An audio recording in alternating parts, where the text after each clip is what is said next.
Agora nós vamos para o nosso primeiro esquema de redação. Como eu falei para vocês, existem vários esquemas para montar uma redação. Se vocês derem uma busca rápida no Google, vocês vão encontrar vários esquemas e maneiras de organizar a redação de vocês. O tema, como eu falei para vocês, ele é dado pela banca ou pelo professor, né? O tema que foi dado nesse nosso exemplo é o seguinte: o aumento da violência doméstica durante a pandemia. Com base nesse tema, que é igual para todos, eu vou criar a minha tese. A tese, ela é subjetiva, ela é um recorte. Esse recorte pode ser geográfico, pode ser temporal, pode ser de acordo com gênero, pode ser com idade, tá? O recorte que eu fiz foi em relação à localização, foi um recorte geográfico. Então, o tema, a tese que eu criei, com base no tema que eles me deram, foi: sobe o número de denúncias de violência doméstica no Distrito Federal. Quando eu já escolhi a minha tese, eu crio os meus argumentos, que vão defender a minha tese. Eu faço a pergunta por que para a tese que eu criei. Então, por que sobe o número de denúncias de violência doméstica no Distrito Federal? Você vai encontrar vários porquês, e esses porquês são os argumentos que você vai usar no seu texto. Eu escolhi 2 argumentos, então eu vou dizer que o número de denúncias de violência doméstica no Distrito Federal está aumentando porque hoje nós temos mais campanhas nas redes sociais que orientam a denúncia. Outro motivo, outro argumento, é o confinamento social por causa da pandemia. Então, o número de denúncias de violência doméstica está aumentando no Distrito Federal também por causa do confinamento durante a pandemia. Já tenho a minha tese e já tenho os meus argumentos. Voltando a alguns slides, nós vamos ver que o nosso parágrafo de introdução, ele se organiza da seguinte maneira: eu vou apresentar a minha tese junto com os argumentos. Isso no meu parágrafo de introdução. Vamos ver como é que vai ficar o meu parágrafo de introdução, então. Com a tese e os porquês, já podemos começar a redigir o texto. A introdução vai ficar da seguinte maneira: no contexto social vigente, vemos todos os dias nos noticiários e jornais o aumento da violência doméstica em todo o país. Não é diferente no Distrito Federal, onde o número de denúncias vem aumentando consideravelmente. 2 fatores relevantes para esse aumento são o confinamento social por causa da pandemia e as campanhas para denúncia nas redes sociais. Percebam, aqui eu introduzi o assunto, eu vou falar sobre violência doméstica, eu vou falar de violência doméstica no Distrito Federal, essa é a minha tese, e para defender esse aumento, eu vou usar os 2 argumentos, que é o confinamento social e as campanhas nas redes sociais. Então, esses são os 2 argumentos que eu escolhi para defender a minha tese. Pronto, meu parágrafo de introdução já está bem organizado, dizendo tudo que eu vou falar no texto. Isso é muito importante. No seu parágrafo de introdução você já vai introduzir todos os assuntos que você vai abordar no texto. Vou para o meu parágrafo de desenvolvimento. Como eu falei para vocês anteriormente, nos parágrafos de desenvolvimento, porque eu vou ter 2 parágrafos de desenvolvimento, em cada um deles eu vou desenvolver um argumento. Então, o meu primeiro argumento, lembrando a questão do isolamento social. Segundo argumento, a questão das mídias sociais incentivarem a denúncia, que é o correto, né, pessoal? Isso é o que tem que acontecer mesmo. Então, vamos lá, ler o meu primeiro parágrafo de desenvolvimento. O distanciamento social causado pela Covid-19 trouxe o agravamento da doença social chamada violência doméstica. Isso deve-se a vários fatores, como distanciamento de entes queridos, estar fora do local de trabalho, desemprego ou até o aumento do volume de trabalho doméstico. Como disse Dalai Lama, violência não é um sinal de força, a violência é um sinal de desespero e fraqueza.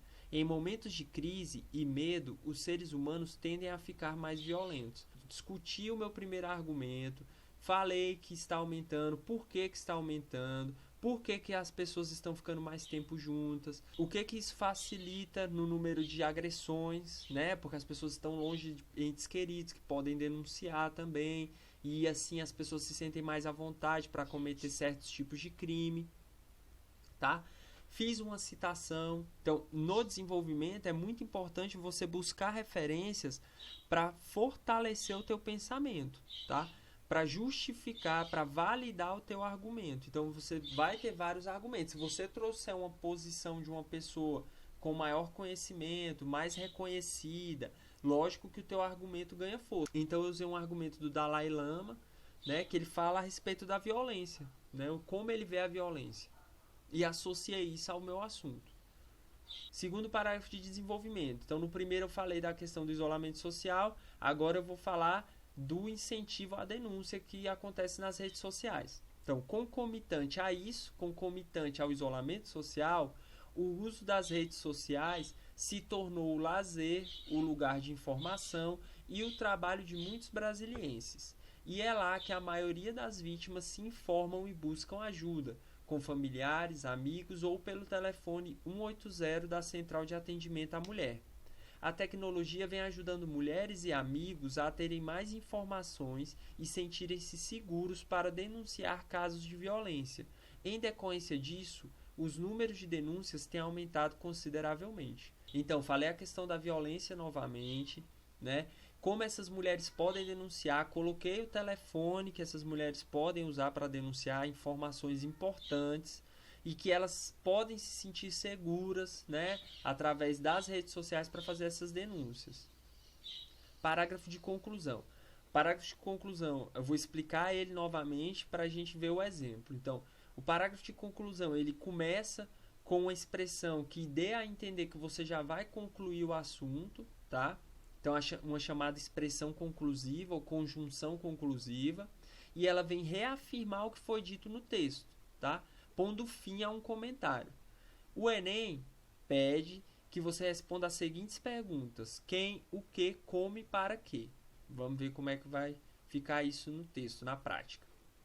Desse modo, faz-se necessário que essas denúncias sejam investigadas de maneira rápida, já que as vítimas estão em isolamento social com seus agressores.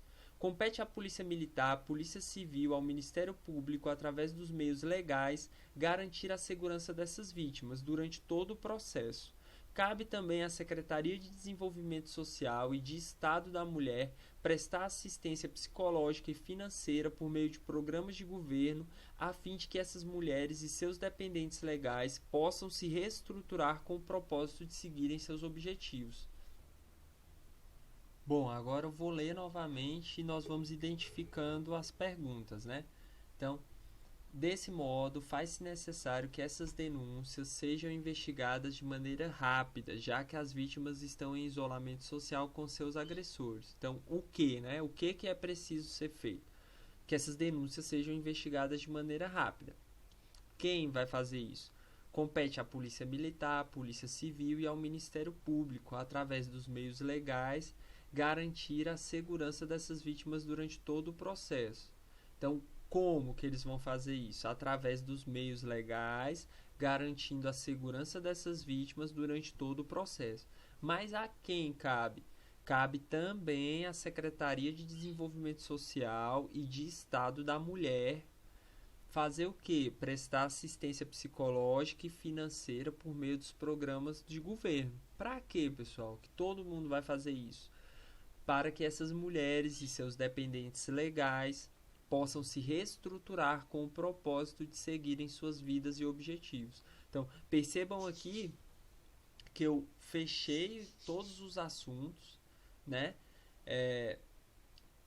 Esclareci a situação, quem deveria fazer, o que deveria fazer, como deveria fazer e para que deveria fazer. Terminamos a nossa redação. É uma redação de acordo com as normas e os requisitos do Enem. É uma redação que você vai conseguir tirar uma boa nota em qualquer prova. Lógico que você vai enriquecendo sua redação, né? Se você tiver outras citações, se você tiver mais exemplos. Quanto mais você escrever de maneira coerente e coesa, melhor. O que eu não recomendo? Você ter vários argumentos. Então, você ter 3 parágrafos de desenvolvimento, desenvolver um assunto em cada parágrafo, porque depois, para você concluir, fica mais difícil, tá? E aí excede o número de linhas. Então, eu julgo que 2 argumentos é o necessário para você escrever uma boa redação.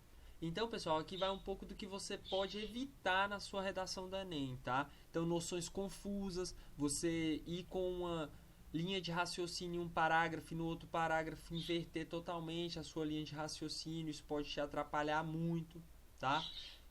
Clichês, chavões, então, antigamente era melhor, não podemos ficar de braços cruzados, só depende de nós, precisamos tomar consciência. Isso, pessoal, atrapalha muito, tá? Na redação. Isso vai fazer você talvez até perder nota, porque isso é o que todo mundo escreve. E criar consciência, desenvolver consciência não é solução de problema. Você precisa apresentar soluções práticas para o problema, tá? Principalmente na conclusão. Redundância, então ficar dando voltas no assunto, falar a mesma coisa de maneira diferente, não é legal. Então, em um parágrafo você abordou um assunto, no outro parágrafo você vai abordar outro assunto no desenvolvimento. Não tem por que você misturar. Ah, professor, mas eu esqueci de escrever uma coisa que eu tinha escrito. Então, já era, pessoal. Escreve o que você conseguiu colocar lá. Não fica voltando em assunto. Porque tem aluno que ele vai lembrando ao longo do texto, aí ele quer falar o mesmo assunto que ele falou no primeiro parágrafo. Então, bola pra frente, vamos lá, outro assunto, desenvolver outro assunto. Você também não precisa, né, aprofundar demais em um só argumento. Você vai ter 2 argumentos, 3 argumentos. Então, o ideal é que nesses 2 argumentos você consiga desenvolver bem cada assunto, tá bom? Então, evitar redundâncias é importante também. Então, pessoal, aqui estão as competências do Enem, que vocês serão avaliados, que todos são avaliados. Então, você precisa preencher essas competências, tá? O seu texto precisa ter essas competências para tirar uma boa nota. Demonstrar domínio da modalidade escrita formal da língua portuguesa, então usar a linguagem mais formal possível, né? Sem gírias, a linguagem mais culta. Competência 2. Compreender a proposta da redação e aplicar conceitos de várias áreas de conhecimento para desenvolver o tema dentro dos limites estruturais do texto dissertativo argumentativo em prosa. Então, você vai buscar referências de história, geografia, química. Quanto mais conteúdos você conseguir relacionar com o teu texto de maneira coerente, melhor, tá? Aí entra a parte de você conseguir fazer isso de maneira inteligente. Terceira competência: selecionar, relacionar, organizar e interpretar informações, fatos, opiniões e argumentos em defesa de um ponto de vista. Aqui é a parte que eu falei para vocês, de você pegar uma referência de algum autor que já falou sobre o assunto que você está falando, ou um exemplo, ou um comentário de alguém muito importante da área, né? Se eu tivesse um comentário de algum especialista em segurança pública e eu soubesse esse comentário, eu poderia colocar no meu texto, e isso enriqueceria mais ainda o meu texto, tá? Então é legal você ter referências, mas boas referências. Competência 4. Demonstrar conhecimento dos mecanismos linguísticos necessários para a construção da argumentação. Então, conjunções, conjunção explicativa, porquê, conjunção de causa, conjunção de finalidade. É muito importante vocês estudarem os quadros de conjunções. Isso é em qualquer texto, tá? A redação é um exemplo, mas todos os textos você dominar bem as conjunções, os mecanismos de coerência, você vai bem. Competência 5. Elaborar uma proposta de intervenção para o problema abordado respeitando os direitos humanos. Então, dentro da sua conclusão, quando você apresentar as soluções lá, né, quem, o que, como e para quê, você respeitar os direitos humanos. Então, você zera a sua redação no Enem, tá? Geralmente, as outras provas, eu não sei com relação a concursos públicos, mas acho que qualquer justificativa ou solução que você dê que viole os direitos humanos, né, não tem relevância, porque nós precisamos respeitar os direitos. Bom, pessoal, acabamos aqui. Agradecer a vocês, quem ficou até aqui. Espero ter ajudado na elaboração dos textos de vocês. Quem tiver alguma dúvida, pode mandar um e-mail que eu respondo pelo e-mail. Quem quiser seguir nas redes sociais, @nonato.nonada. E é isso aí. Espero poder ajudar vocês nesse ano e que a gente melhore os nossos textos. Então é isso, até a próxima. Tchau.